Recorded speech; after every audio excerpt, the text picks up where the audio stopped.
આજે આપણે અળસિયા વિશે વાત કરવી છે। અળસિયા એટલે શું? અળસિયા એટલે અર્થફોર્મ। અળસિયા એટલે ખેડૂતનો મિત્ર। અને ખેડૂતના મિત્રની વાત કરવી હોય ને તો ખેડૂતના મિત્ર લેવા આ 14 વર્ષ સુધી અળસિયું જમીનની અંદર કામ કરે છે।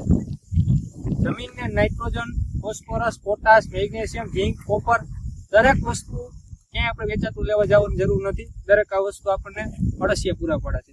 જો આપણી જમીનમાં યુરિયા, ડીએપી દરેક બંધ કરીને ગાયનું છાણિયું ખાતર અને મિક્સ ખાતર, જે લીંબોળીનો ખોળ છે, જે લોકો પાસે છાણિયું ખાતર નથી, લીંબોળીનો ખોળ છે, એરંડીનો ખોળ છે, દરેક ઈ વાવે તોય કાર્બન પેદા થાય છે અને અળસિયું પેદા થાય છે। એ અળસિયું શું કામ કરે છે કે જમીનની અંદર 14 વખત ઉપર નીચે થાય છે, આખો દીની ક્રિયાઓ કરે છે। સારામાં સારી અળસિયાની જો વેરાયટી હોય, જો ખાતર બનાવવા માટેની વેસીડા ફેટીડા, એ ઝડપી બધાથી ઝડપી ખાતર બનાવવા માટેનું કાર્ય કરે છે દેશી અળસિયાની જેમ। તો આપણે જમીનમાં નેચરલ રીતે અળસિયું પેદા કરવું હોય, જંતુનાશક દવાઓ બંધ કરી અને પાયામાં યુરિયા, ડીએપી બંધ કરો, તમે જોઈ શકો છો મારે આ જમીનની અંદર અળસિયાની જે ઝીણી ઝીણી ગાંઠું થઈ ગઈ છે, અળસિયા પેદા થાય છે ઝીણા ઝીણા, તમે જોઈ શકો છો।